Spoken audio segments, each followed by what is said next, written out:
से हमारे मिनिस्टर्स, हमारे प्राइम मिनिस्टर्स, हमारे दुनिया, हमारे पाकिस्तान के लोग अगर देख लें, मैं कहता हूँ वो पूरा कंट्री चलाने के काबिल हो जाएंगे। इस मुल्क को चलाना कैसे है, ये नितिन गडकरी जी की 8 मिनट की वीडियो।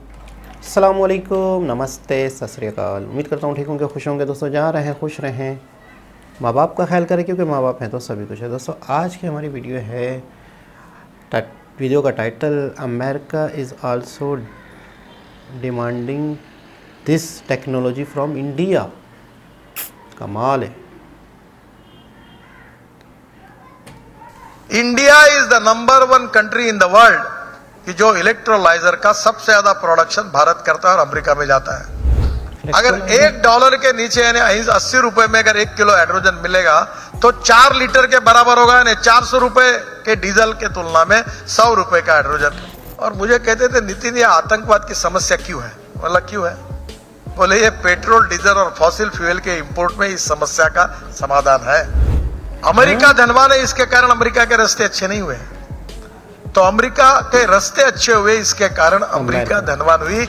मैं मुंबई में 55 उड्डान पुल बनाया और मैंने मुंबई पुणे हाईवे बनाया और वर्ली बांद्रा बनाया, तो मेरे ऊपर क्रिटिसिज्म हुआ। तो हाउस में मुझे पूछा गया कि जब ये बीओटी पे कर रहे हो रोड, तो सरकार भी बीओटी में क्यों नहीं चलाते?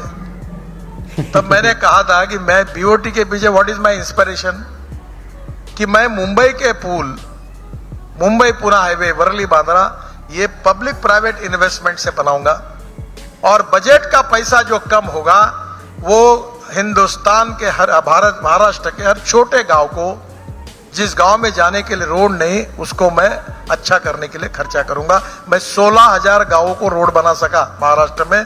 इसका कारण पब्लिक प्राइवेट इन्वेस्टमेंट से मुंबई के फ्लाईओवर बने।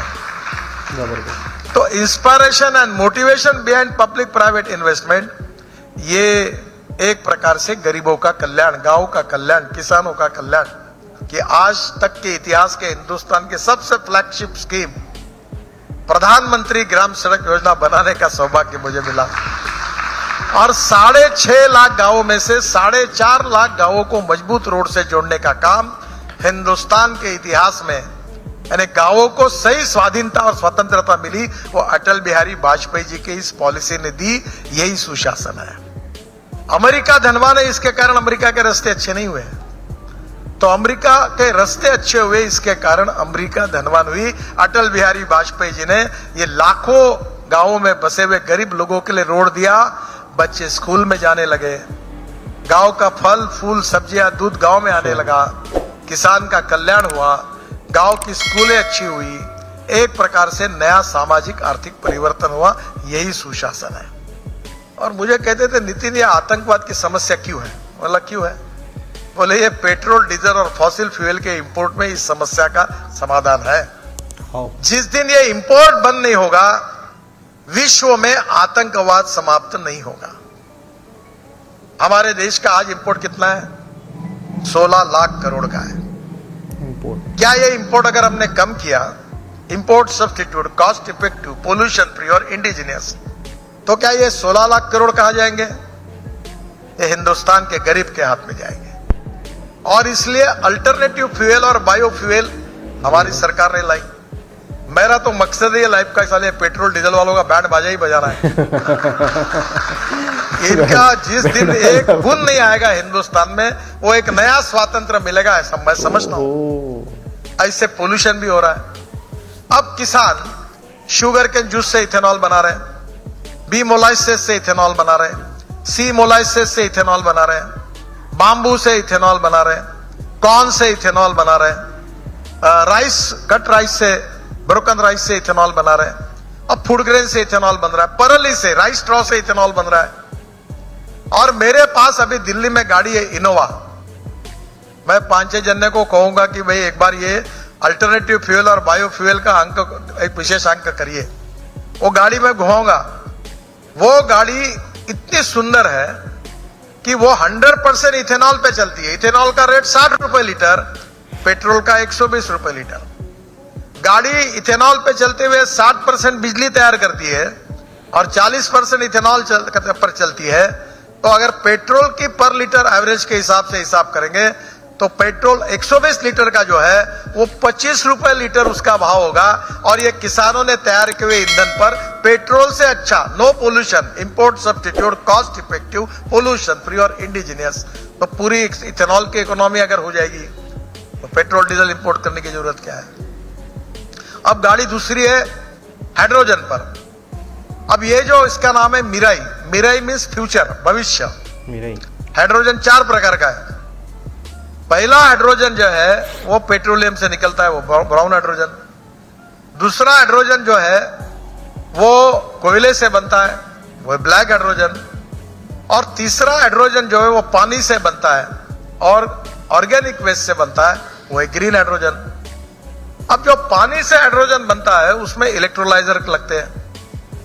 India is the number 1 country in the world कि जो इलेक्ट्रोलाइजर का सबसे ज्यादा प्रोडक्शन भारत करता है और अमेरिका में जाता है।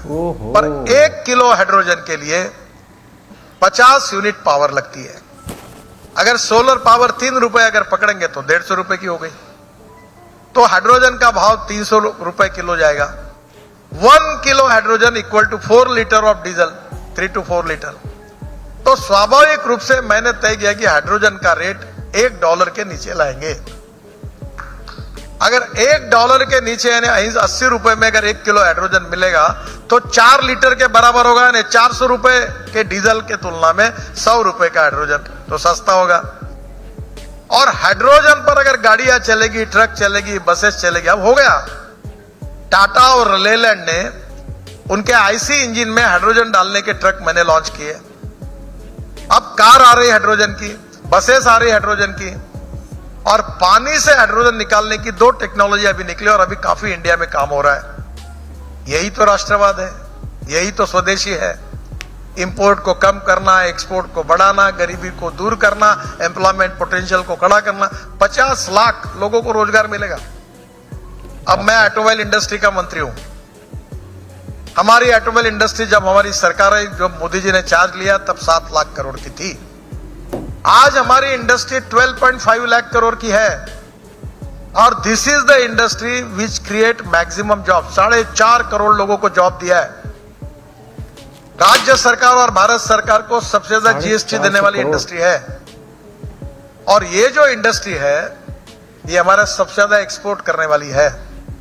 और अब हमने तय किया है कि विश्वगुरु बनना है, $5 ट्रिलियन की इकोनॉमी बनना है, वर्ल्ड की तीसरी अर्थव्यवस्था बननी है, और दुनिया के सब ब्रांड हमारे यहां मैन्युफैक्चरिंग कर रहे हैं। तो हम आने वाले समय में हम विश्व में प्रथम नंबर पर जाएंगे।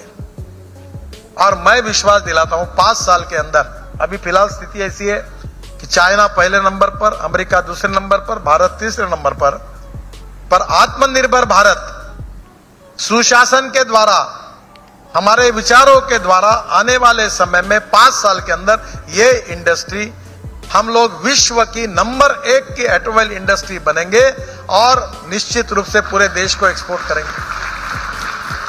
अभी ट्रैक्टर इलेक्ट्रिक पर तैयार हो रहा है, ट्रक इलेक्ट्रिक पर तैयार हो रहा है, रोपवे, केबल कार, फेनिकुलर रेलवे, मैं 260 प्रोजेक्ट को मैं काम कर रहा हूं। अब हवा में चलने वाली डबल डेकर बस ला रहे हैं। तो मुझे आप बताइए कि टेक्नोलॉजी का उपयोग करके आत्मनिर्भर भारत बनना, गरीबी को दूर करना, राष्ट्र को सामर्थ्यवान करना। मेरा आपसे अनुरोध है कि बहुत सी बातें बताने लायक है, पर समय की कमी है। जी जनाब, इनकी बातें सुन के तो बस मैं कहूँगा दिल खुश हो जाता है और बहुत ही कुछ सीखने को मिलता है, बहुत कुछ पता चलता है। मैं कहता हूँ बहुत कम समय में, सिर्फ 8 मिनट की वीडियो थी। ये 8 मिनट अगर सुकून से हमारे मिनिस्टर्स, हमारे प्राइम मिनिस्टर्स, हमारे दुनिया, हमारे पाकिस्तान के लोग अगर देख लें, मैं कहता हूँ वो पूरा कंट्री चलाने के काबिल हो जाएंगे। इस मुल्क को चलाना कैसे है, ये नितिन गडकरी जी की 8 मिनट की वीडियो काफ़ी है। इसमें इतना कुछ है, इतना कुछ है कि मैं आपको क्या बताऊँ। बड़ी से बड़ी यूनिवर्सिटियाँ, पॉलिटिक्स की जो डिग्रियां हैं, वो सब धरी की धरी रह जाएं। किस कंट्री को किस तरीके से इकोनॉमिकली ग्रोथ देनी है, किस तरह से कंट्री का विकास करना है, किस तरीके से इस मुल्क की गुर्बत ख़त्म करनी है, किस तरीके से लोगों की जॉब्स मिलेंगी, मैं कहता हूँ खुदा की कसम ये 8 मिनट की वीडियो काफ़ी है। 8 मिनट की जो वीडियो है, मैं कहता हूँ कि किसी भी कंट्री को सुधारने के लिए काफ़ी है, किसी भी कंट्री की ग्रोथ के लिए काफ़ी है, अगर इसको सही तरीके से समझ के इस पर अमल किया जाए। काफ़ी है।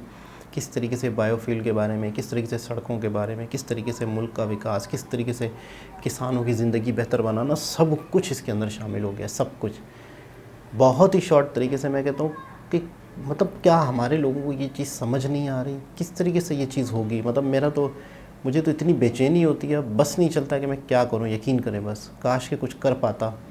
इतना कुछ समझ आ चुका है, इतना कुछ देख चुका हूं, इतना कुछ पता चल चुका है कि यार इस तरीके से फ्यूल बन सकता है, किस तरीके से क्या चीज़ हो सकता है। आज इंडिया जो है अमेरिका को एक्सपोर्ट कर रहा है यार, यानी कि पानी से ताकि अमेरिका बिजली बना सके, फ्यूल बना सके, सॉरी। तो यह हालात कहाँ से कहाँ पहुँच गए और वहाँ हालात कहाँ से कहाँ पहुँच गए। सिर्फ सोच का फ़र्क है, समझ का फ़र्क है। हम पता नहीं किस दुनिया में रहते हैं, हम पता नहीं किस ख्वाबों की दुनिया में रह रहे हैं, हम कोई एक अलग ही प्लेनेट में रह रहे हैं। आप यकीन करें। बस दोबारा किसी और के साथ आपसे मुलाकात होगी, जब तक के लिए अल्लाह हाफ़िज़।